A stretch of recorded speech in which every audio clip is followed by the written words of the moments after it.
For the repair of the oxygen analyzer by Servomex, the following procedures were necessary.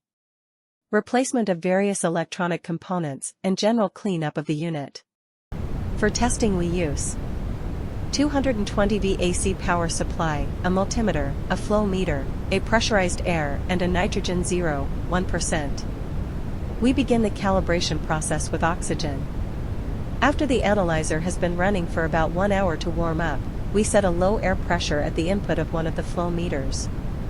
We should have a reading of 20.9% nitrogen and an output of 17.37 mA. If the reading is not 20.9%, we adjust it using the span potentiometer.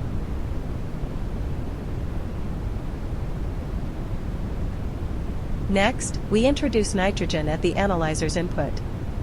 When the nitrogen is introduced, the reading should be 0.1% nitrogen and an output of 4 mA.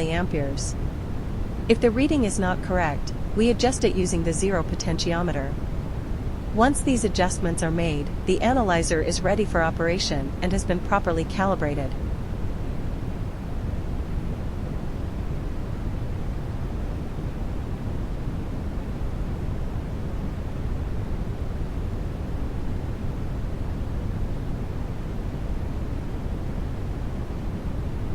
It is now clear that the oxygen analyzer by Servomex is working successfully and is ready to be delivered to the client.